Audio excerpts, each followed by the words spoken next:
Olá pessoal, é um prazer enorme tê-los aqui. Eu sou o professor Dr. Josian Lúcio da Frota e hoje a gente vai ver mais uma aula sobre metodologia científica, agora com ênfase em tipos de resumo. Nós vamos ver sobre a resenha, o resumo crítico, o resumo informativo, as regrinhas gerais de apresentação desses resumos e aonde eles podem ser colocados, como por exemplo em projetos, em TCCs, ou resumo acadêmico pedido pelo professor, ou até mesmo na plataforma Brasil. Antes de iniciarmos essa aula, para permitir que mais pessoas aprendam sobre o tema e que possam debater, se inscrevam no canal. Aperte aí no sininho para ativar as notificações dos novos vídeos.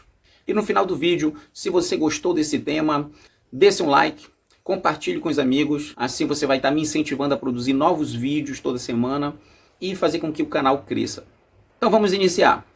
Então, resumo, de acordo com a ABNT, tá? Você pode utilizar aí a NBR 6028 de novembro de 2003, de resumo. Então, o resumo, ele nada mais é do que a apresentação dos pontos relevantes de um documento. Então, existem algumas regrinhas para a apresentação, vocês não podem esquecer que, normalmente, um resumo para um TCC, ele tem que ter introdução, objetivos, metodologia, resultados e um pouco da conclusão. Esses são os pontos que todo resumo deve ter, de acordo com a Associação Brasileira de Normas Técnicas, no seu trabalho de monografia.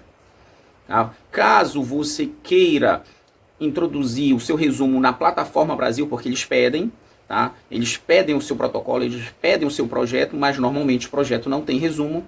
Mas como eles pedem, você vai ter que colocar no seu resumo a introdução, os objetivos e a metodologia. E aí sim inserir na plataforma Brasil.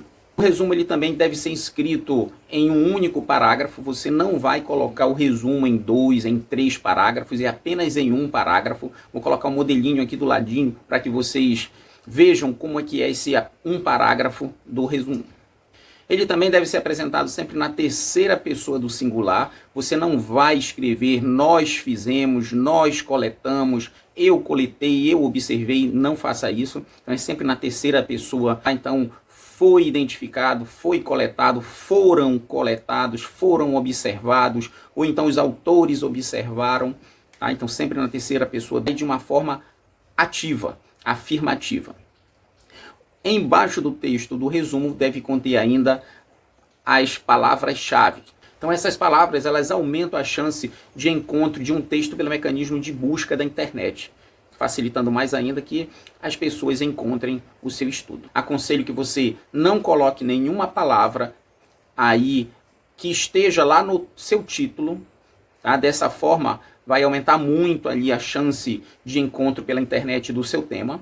Então você tem que escolher entre 3 e 5 palavras, todas separadas por ponto. Você não vai colocar vírgula, nem hífen, nem ponto e vírgula, apenas um ponto. Evite ao máximo de colocar símbolos, colocar fórmulas, equações e até citações no resumo.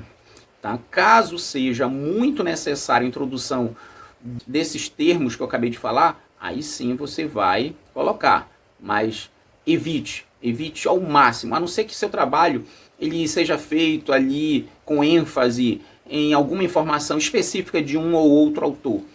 E aí sim você deve citar esse autor no resumo. O resumo ele pode ser escrito ou em Time News ou em fonte Arial. Tá? Você vai escolher uma dessas duas. Importante, padronizar. O que você escolher na sua monografia, ela tem que ser feita no todo. Se você escolher Arial, tem que ser Arial no texto todo. Time News no texto todo. A vantagem do Arial é que ele sempre vai aumentar algumas páginas por ser um pouquinho maior do que o Time News. E também sempre em tamanho 12 e justificado.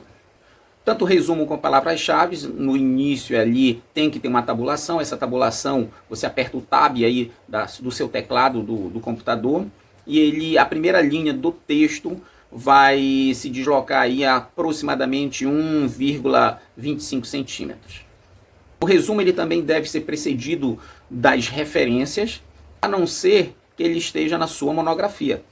Que aí o resumo vai vir na frente, lá nos elementos pré-textuais, e as referências vão lá para o final, nos seus elementos pós-textuais. Agora, os outros trabalhos acadêmicos, quando você fizer um resumo, você deve dizer de onde você tirou colocando todas as referências. Em relação aos tipos de resumos, a ABNT ela sugere 3, o resumo crítico, também chamado de opinativo ou resenha, o resumo informativo e o resumo indicativo. Vamos iniciar pela resenha, também chamado de resumo crítico, que é redigido de um documento no qual quem escreve pode expressar ali sua opinião, influenciando aí o leitor. Importante, a resenha ela não tem limite de palavras. O resumo indicativo e o resumo informativo existe esse limite. Já o resumo indicativo, ele vai mostrar os pontos principais, não informando ali dados qualitativos e quantitativos. Então, portanto, esse tipo de resumo ele não dispensa a consulta do trabalho original. Já o resumo informativo, além de conter os pontos principais, ele vai permitir ali o acesso a informações qualitativas e informativas. Ele vai lhe dar uma introdução, objetivo, metodologia, resultados e até a conclusão. E esse resumo acaba que, como mostra todas essas informações, dispensa a consulta ao trabalho original. Em relação à extensão do resumo, tá? Você pode fazer um resumo entre 50 e 100 palavras, e normalmente esse resumo é destinado a indicações breves, trabalhos de disciplinas dentro da faculdade. De 100 a 250, que é utilizado para artigos científicos, e de 150 a 500, que normalmente é utilizado para trabalhos acadêmicos, como as monografias, tá? O TCC, as dissertações de mestrado e as teses de doutorado. E, novamente, as resenhas, elas, por suas características, não estão sujeitas a esse limite aí de palavras.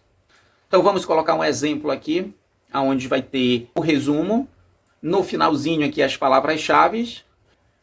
Pessoal, era isso que eu queria passar para vocês sobre resumo. Se você gostou desse tema, tá? Dê seu like, compartilhe com os colegas e a gente se vê aí num próximo canal.